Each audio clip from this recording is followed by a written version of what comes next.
Salutations mes amis. Vous avez sans doute entendu le dicton « Il y a plus de bonheur à donner qu'à recevoir ».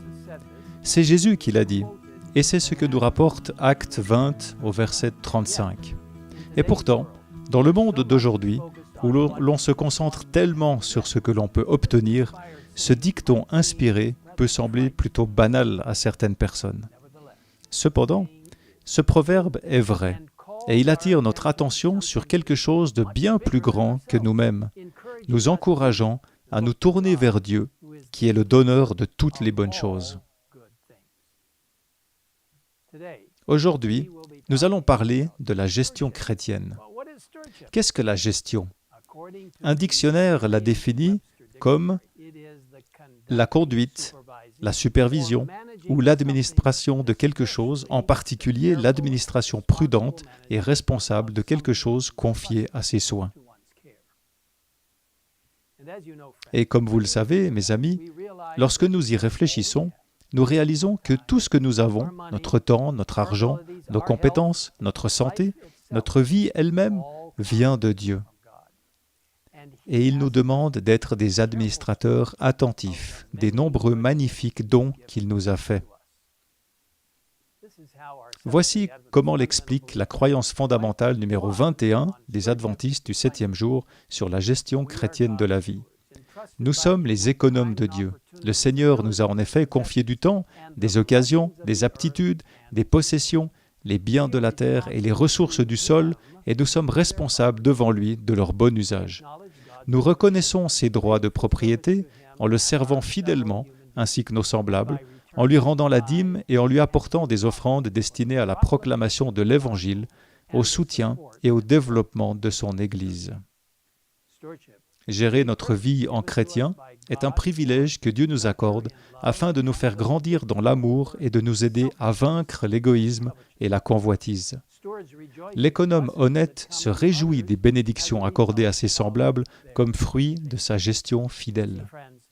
Vous voyez, mes amis, lorsque nous donnons tout ce que nous sommes et ce que nous avons à Dieu, à qui tout appartient de toute façon, il les accepte, mais nous en remet ensuite la responsabilité, faisant de nous des économes, ou en d'autres termes, des gardiens de tout ce qu'il nous a donné.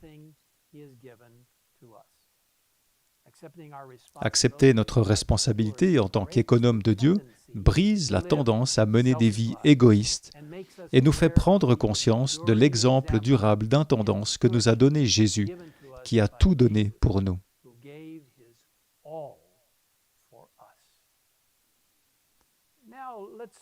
Examinons maintenant brièvement 4 domaines de la vie dans lesquels Dieu nous a demandé d'être de bons économes pour lui.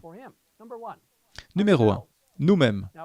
Selon Luc 10, 27, nous devons aimer Dieu de tout notre cœur, de toute notre âme, de toute notre force, de toute notre pensée, et notre prochain comme nous-mêmes.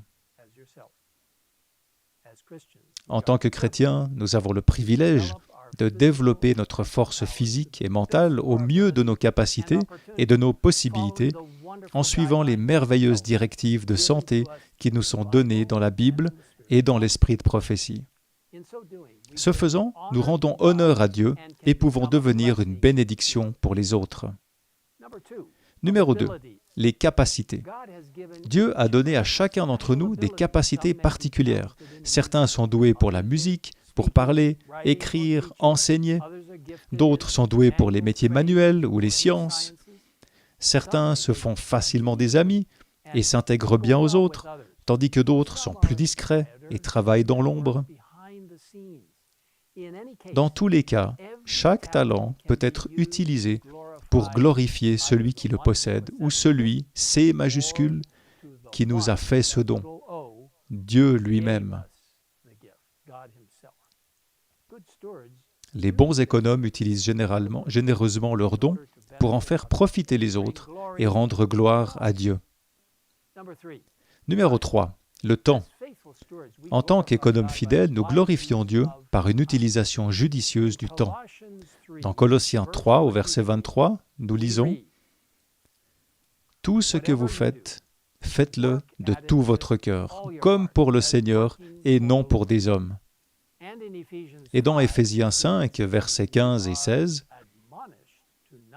il nous est recommandé de ne pas nous comporter comme des fous, mais comme des sages. Rachetez le temps, car les jours sont mauvais. Le temps étant un don de Dieu, chaque instant est absolument précieux et nous devons l'utiliser avec sagesse, en faisant honneur à Dieu, en aidant les autres et en partageant l'Évangile éternel avec le monde. Numéro 4. Les biens matériels. Il est important de se rappeler que nos biens matériels et nos ressources financières sont des dons de Dieu. Pour nous aider à nous rappeler qu'il est la source de toute bénédiction, Dieu a institué un système de dîmes et d'offrandes. Ce système a fourni les moyens financiers pour soutenir le sacerdoce israélite du Temple et constitue aujourd'hui une saine méthode biblique pour financer la diffusion de l'Évangile dans le monde. Dieu a déterminé que le partage de la bonne nouvelle dépend des efforts et des offrandes de son peuple. Il appelle chacun d'entre nous à devenir des collaborateurs désintéressés à ses côtés, en lui restituant une dîme fidèle, soit 10% de tous nos revenus, puis en lui faisant des offrandes fidèles au-delà de ce 10%.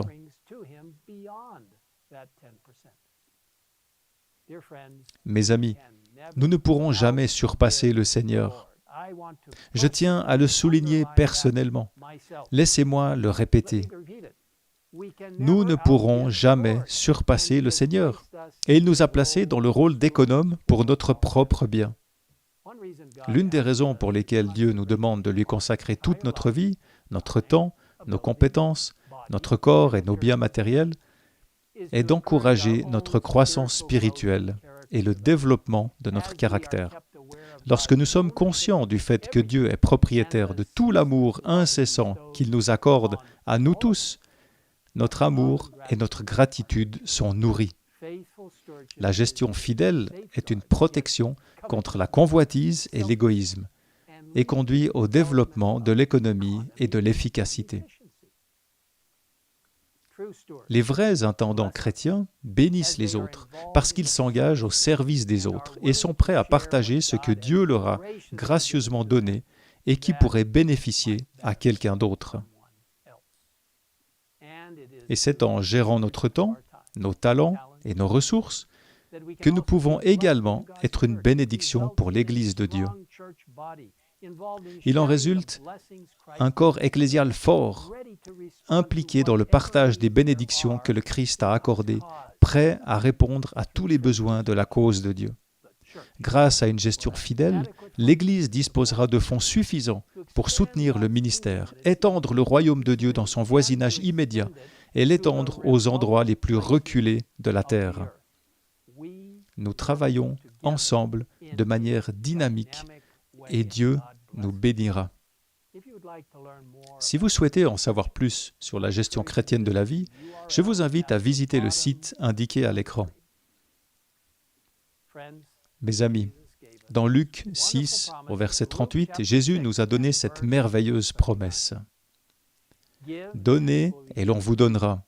On versera dans le pan de votre vêtement une bonne mesure, tassée, secouée et qui déborde, car on utilisera pour vous la même mesure que celle dont vous serez servis. » Suivons l'exemple du Christ dans la générosité céleste aujourd'hui, alors que nous prions ensemble. Père céleste, nous te remercions pour les dons extraordinaires que tu nous as accordés, notre temps, nos compétences, nos biens, la possibilité de servir d'autres personnes et de prendre soin d'elles. Et quel privilège, Seigneur, de te rendre 10% de nos revenus, la dîme qui t'appartient. Seigneur, tout t'appartient, mais tu nous demandes de te rendre ce 10%. Et puis, en plus de cela, les offrandes volontaires. Alors, Seigneur, nous remettons tout cela entre tes mains. Aide-nous à être des bons intendants de ce que tu nous as donné. Et un jour, très bientôt, puissions-nous entendre tes mots, « C'est bien, bon et fidèle serviteur, viens partager la joie de ton Maître. Nous attendons avec impatience le jour du retour de Jésus.